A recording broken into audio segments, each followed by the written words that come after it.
No dia 18 de outubro de 2005 acordei às 5h30 da manhã, mas não pude ir trabalhar. Sentia-me muito fraca e tonta, sequer conseguia me mover ou me virar na cama, pois a presença do Senhor dentro de meu quarto era muito poderosa. Eu tremia, sentia eletricidade por todo o meu corpo. O Senhor apareceu para me buscar um pouco antes das 8, já que lembro que o relógio marcava 7h48 quando vi pela última vez, e logo depois disso ele chegou.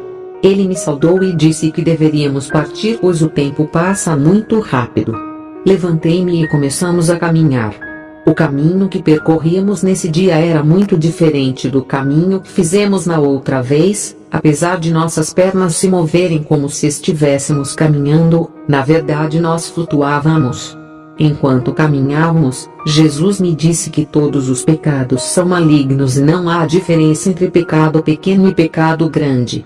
Todos os tipos de pecado levam à morte, não importa que pareça pequeno ou grande. O Senhor me avisou que estávamos indo visitar o inferno novamente e me perguntou se estava atemorizada. Então respondi que sim, eu estava com medo. Ele disse que o espírito de medo não vem de meu pai ou de mim, mas sim de Satanás. O medo faz com que você faça coisas que irão levá-lo ao inferno. Sem fé é impossível agradar a Deus e o medo é o oposto da fé. É óbvio que o medo não agrada a Deus, pois destrói a fé da pessoa. Durante todo o tempo em que caminhávamos íamos lado a lado e assim que chegamos no portão do inferno, ele tomou minha mão e a segurou todos os segundos em que estivemos lá. Eu fiquei muito feliz quando o Senhor tomou minha mão, pois a firmeza de sua mão removia todo o medo dentro de mim. O lugar continuava do mesmo jeito, nada havia mudado desde a primeira vez que estive lá. Haviam moscas, vermes, muito calor, o cheiro fétido, esqueletos, barulho, tudo exatamente como na primeira vez. Passamos pelo mesmo portão horrível de antes e então o Senhor me levou a um certo grupo de pessoas. Nesse grupo vi várias pessoas que conheci quando eram vivas na terra. As pobres pessoas estavam num estado terrível, elas pareciam miseráveis e em grande agonia, mas o pior de tudo era a falta de esperança em suas faces. O Senhor apontou para uma mulher de meia idade a qual conheci em vida. Ela havia falecido em um acidente de carro no começo de 2005. Fiquei chocada ao ver aquela mulher no inferno, pois todos nós a conhecíamos como uma pessoa temente a Deus e que o amava muito. O Senhor disse que aquela mulher o amava e ele também amava, ela havia servido o Senhor em vida, ela levou muitas pessoas a Cristo e ela conhecia a palavra muito bem. Ela sempre foi atenciosa para com os pobres e necessitados, ela sempre os ajudava de todas as formas possíveis. Ela foi uma boa serva do Senhor em praticamente todos os sentidos. Essas palavras vindas do Senhor me deixaram ainda mais chocada e então perguntei o porquê dele ter permitido um servo seu ir parar no inferno. O Senhor olhou para mim e disse que essa senhora havia acreditado no engano de Satanás. Apesar de ela conhecer muito bem as Escrituras, ela acreditava na mentira de Satanás de que havia diferença entre pecado pequeno e pecado grande. Ela acreditava que um pecadinho não haveria de levá-la ao inferno, já que era cristã.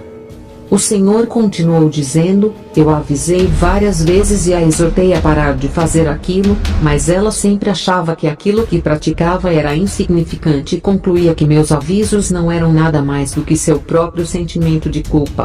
Teve uma época que ela parou por um tempo, mas logo depois se convenceu de que o aviso não vinha de mim e sim de sua própria voz interior, pois aquele pecado era muito insignificante para ofender o Espírito Santo. Pedi novamente ao Senhor para me contar qual era o pecado que essa mulher havia cometido e ele respondeu que essa mulher tinha uma amiga que era enfermeira no hospital Zacati. Todas as vezes que essa mulher ficava doente, ela não ia ao hospital a fim de não pagar as taxas como todo paciente faz. Ao invés disso, ela pegava o telefone e pedia à sua amiga que pegasse os remédios necessários na despensa do hospital. Sua amiga sempre concordava e depois ela ia pegar os remédios na hora combinada. Em primeiro lugar, ela decidiu aceitar a mentira do diabo sobre pecado pequeno e pecado grande, e fazendo isso ela rejeitou minha verdade. Ponto e vírgula. Ela também fez com que outra pessoa pecasse e furtasse em favor dela própria. Mas o pior de tudo é que ela ofendeu o Espírito Santo. Esse é o motivo dela estar no inferno. Não importa que você traga milhares de almas para o Senhor, ainda é possível que você vá para o inferno caso ofenda o Espírito Santo. Você não deve apenas se importar com a salvação dos outros, mas também deve estar atento a não esquecer de sua própria alma. Esteja sensível ao Espírito Santo todo o tempo. Depois de proferir essas palavras, o Senhor disse que deveríamos voltar. Muitos cristãos que ouvem essa história consideram esse assunto complexo. Sempre ouço perguntas do tipo: mas o que você me diz sobre justificação, misericórdia e graça? E também se é possível perder sua salvação depois de recebê-la. Isso não é severo demais? Pode Deus ser tão cruel assim? Bem, como eu disse no começo do livro, não estou apresentando nenhuma teologia aqui. Apenas estou contando aquilo que o Senhor havia mostrado e ensinado a mim, e também aquilo que Ele permitiu que eu testemunhasse. Por favor, consulte sua Bíblia para obter respostas. Veja os seguintes versos e faça seu próprio julgamento. Antes subjugo o meu corpo e o reduzo à servidão, para que, pregando aos outros, eu mesmo não venha de alguma maneira a ficar reprovado. 1 Coríntios 9:27. Que diremos, pois? Permaneceremos no pecado para que a graça abunde? De modo nenhum. Nós, que estamos mortos para o pecado, como viveremos ainda nele? Romanos 6:1-2. Não reine, portanto, o pecado em vosso corpo mortal, para lhe obedecerdes em suas concupiscências. Romanos 6:12. Porque, se pecarmos voluntariamente, depois de termos recebido o conhecimento da verdade, já não resta mais sacrifício pelos pecados, mas uma certa expectação horrível de juízo, e ardor de fogo, que há de devorar os adversários. Na segunda-feira, dia 6 de março de 2006, fui acordada pelo meu despertador que tocou às 5:30 da manhã. Comecei a orar e percebi que havia uma grande unção sobre mim. Senti meu corpo fraco e trêmulo, ondas de eletricidade percorriam meu corpo. À tarde, quando estava deitada na cama, vi uma luz brilhante enchendo o quarto. Vi minúsculas bolinhas brancas do tamanho da cabeça de uma agulha. Essas pequenas contas redondas caíam como chuva e penetravam em minha pele. Também vi uma nuvem, algo como uma névoa branca vinda de cima. Essa névoa também preenchia o quarto e penetrava em minha pele quando eu tocava.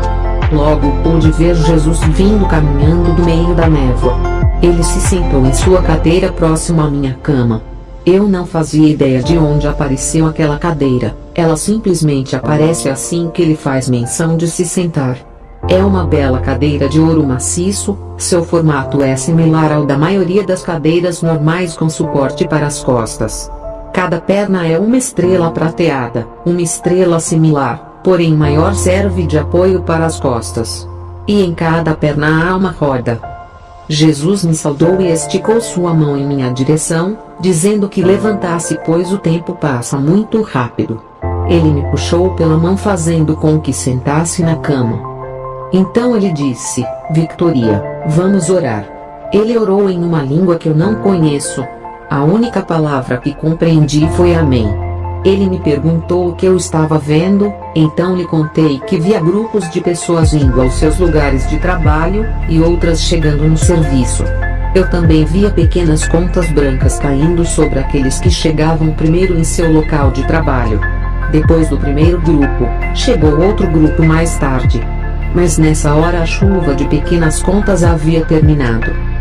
Também vi diferentes grupos de pessoas chegando em diferentes igrejas em uma manhã de domingo. A chuva de contas brancas começou a cair assim que os primeiros fiéis entraram na igreja. E continuava a cair até que em um certo momento a chuva parou. Aqueles que chegaram depois não receberam nada. Jesus perguntou o que eu havia compreendido dessas visões e eu disse que não havia entendido o significado. Então ele explicou que essas visões significam que todas as vezes que você tem de estar em determinado lugar e determinada hora é porque há anjos distribuindo bênçãos nesse horário específico. Se você chega no tempo certo, você recebe suas bênçãos, mas caso você se atrase, você perde suas bênçãos para aquele dia, já que os anjos distribuem essas bênçãos para um horário específico. Victoria, eu quero lhe avisar disso pois você sempre chega atrasada no trabalho e principalmente no culto da igreja. Você tem de saber que todas as vezes que você se atrasa sem nenhum motivo válido, você perde para sempre as bênçãos desse dia e elas nunca mais retornarão para você. Victoria, você tem de parar com isso e nunca mais haja dessa maneira, a menos que você tenha um motivo válido para chegar atrasada. Quando o Senhor disse essas palavras, eu realmente tive vontade de sumir ou de lhe dar alguma desculpa aceitável para a minha indisciplina. Contei-lhe que muitas vezes eu acabava dormindo demais, mas ele fitou direto em meus olhos e disse que eu estava mentindo, pois eu tinha uma tendência péssima a voltar para a cama depois de ter acordado, de sucumbir ao desejo de dormir por mais alguns minutinhos. Depois de Jesus ter me repreendido, ele disse: levante-se. Vamos logo. O tempo passa muito rápido e temos coisas a fazer. Nessa hora o Senhor me levou a um lugar onde jamais havia estado antes, era também a primeira vez que caminhávamos pela estrada que pegamos nesse dia. Chegamos a um jardim cheio de belas flores e belas árvores verdes, nada na terra é comparável à sua beleza. As flores eram de todos os tipos de belas cores vivas. Sentamo-nos em um belo banco de praça feito de ouro maciço com pequenas estrelas prateadas e brilhantes. Ao sentarmos, ele apontou para algo à nossa frente e disse: Victoria, veja. Você consegue ver aquela cidade? Quando olhei, vi uma cidade muito brilhante e enorme. Era de uma beleza além de qualquer descrição. A cidade possuía um portão brilhante dourado, e em sua frente estava sentado um senhor de idade avançada. Ele tinha uma longa barba branca e cabelos brancos. Eu já havia visto esse senhor anteriormente, e quando perguntei a Jesus quem era esse homem, ele respondeu que era Abraão, o pai da fé. Eu vi muitas estradas pavimentadas com ouro nessa cidade. Haviam prédios altos que brilhavam como ouro. O brilho e luminosidade dessa cidade são indescritíveis. Jesus se voltou para mim e perguntou: o que você acha dessa cidade? Respondi que era muito bonita e que eu gostaria de ir lá. Jesus disse: eu vou te levar a esse lugar caso você continue obedecendo, pois é lá que estará a sua morada. Continue obedecendo, pois se você desobedecer, Victoria, corvos irão voar sobre sua casa. Sua casa servirá de moradia para corujas e divertimento para demônios. No entanto, não tema, pois eu estou convosco. Apenas obedeça. Pois todo aquele que é desobediente terá sua casa coberta por corvos e servirá de moradia para corujas e divertimento para demônios.